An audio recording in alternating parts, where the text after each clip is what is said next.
Today I am going to be demonstrating a very quick and simple painting using Inktense on this elephant.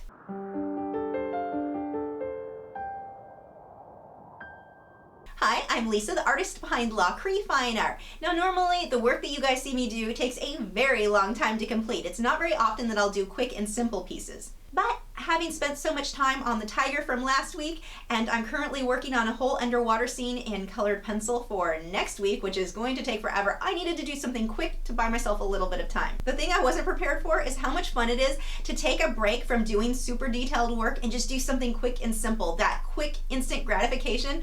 It was a lot of fun, not gonna lie. I was a little giddy when I finished this one. If you are unfamiliar with Inktense, I do have a review that talks about how you use them, how you mix them. You can get tons of detail with this, or you can do the looser style like I have here. A card will pop up here, so check that out. So my reference photo for this guy comes from wildlifereferencephotos.com. The link is below in the video description, so if you want to paint this guy just as I have, you can pick that photo up there. If you are supporters over on Patreon, the real-time version of this video is available for you now, complete with voiceover, so make sure to head over and check that out. So let's get on to this demonstration.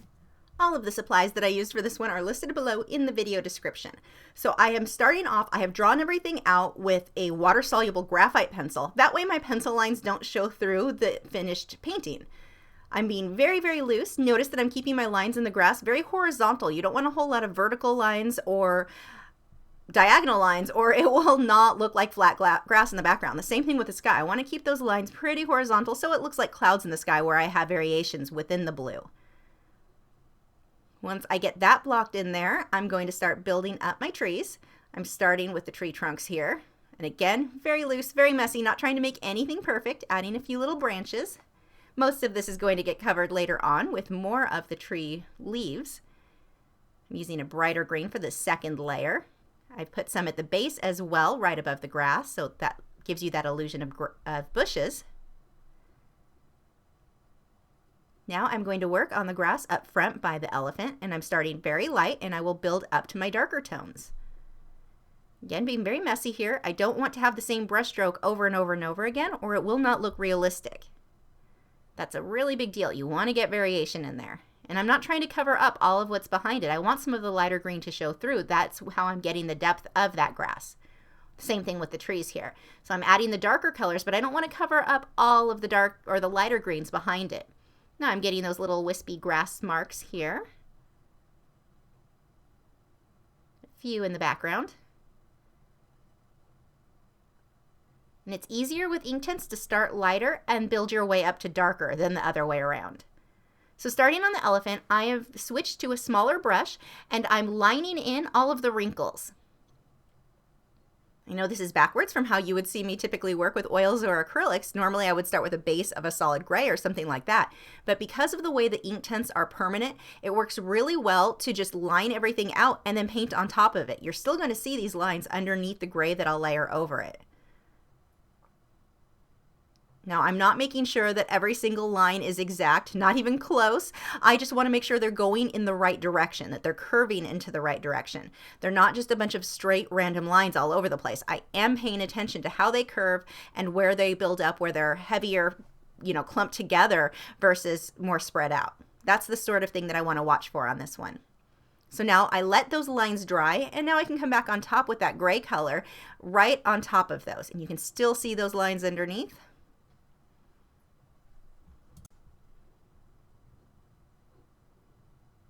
Now I'm coming back through with the magenta color on the deepest portions of the shadows. And this brown tone for where the sun is hitting. Once that dries, I'm going to build up even darker tones on top of that. And I'm just going to keep layering like this, slowly building up my darker values to get them really, really dark. Remember when you're working with a paintbrush that you can apply how thin or thick your layers are or your lines are by how heavy you're applying pressure to the brush. When I want really thin, small lines, I barely let the tip of the brush touch the paper. When I want thicker, bolder lines, then I'm pushing harder on that brush. With the Inktense, the more water you add, the more translucent they're going to be. I do recommend always have a test piece of paper next to you so you can test that color on the paper before you hit your project. Now I'm coming back through with my Inktense pencils and I'm lining in and better defining more of these wrinkles. building up some of my shadows there. Now with these colors, when they're dry, they look very different than when they're wet. So again, make sure you test that on a separate piece of paper so you're not surprised on your actual project. All of these black lines that I'm putting in here are going to get much darker. And hyping up that contrast.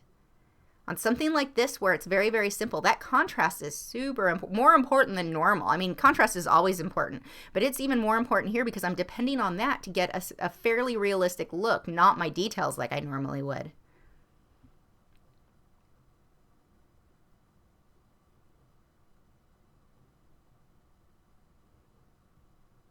Again, paying very close attention to my reference photo, watching where these lines curve.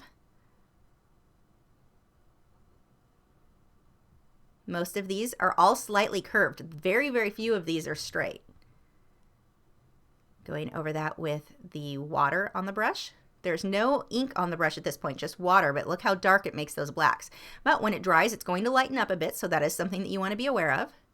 Once that dried, I'm coming back on top with the white Inktense block mixed with water onto that brush, and I'm adding in some final details. Now the big thing here is to remember that the white, when you mix the ink like this, it dries super opaque, very, very light. So don't think that just because it's not showing up well on the paper that it's going to stay that light, or that translucent. It really will lighten up. You can see how much those wrinkles on the side of the body in white show up now that it's dried. Now I'm going to come back around the outside edges with the black, and I'm really lining that heavily, going over it with water just to get that bold look on the right side of the elephant's trunk and legs and ears. Adding a few more colors in here. And that is about it for this guy. Remember, if you've not already seen it, I do have an intro to Inktense video, so definitely check that out if you've not used them before. Thanks for watching. Again, if you are supporters over on Patreon, the real-time version of this video is available for you guys now. If you're new to my channel, I have new video critiques every Tuesday where I'm critiquing your original paintings or drawings, my own speed paintings, drawings, and tutorials every Wednesday. Did I say drawings? Drawings. I can talk, really. Art Q&A videos every Thursday, and artist vlogs every weekend. So if you haven't already, I would love for you to subscribe so you don't miss out on anything. And you can follow me on Facebook, Twitter, Instagram, Google+. All of those social media sites are linked below in the video description where you can keep up with news, my newest work, and see real-time clips of whatever it is I'm currently working on. I'll see you guys tomorrow.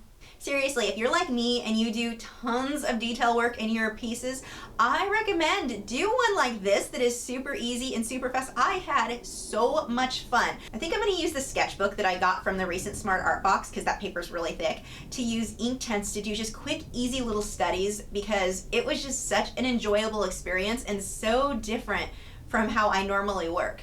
And the great thing about that is now I'm all excited to work on the really detailed colored pencil piece that I have coming up next, because I had that little break to get this one done. I mean, okay, the new one's a sea turtle. I was gonna be excited either way. If you're interested in seeing the sea turtle that I am working on for next week, I have in progress photos over on Instagram and Facebook. I think on Twitter too.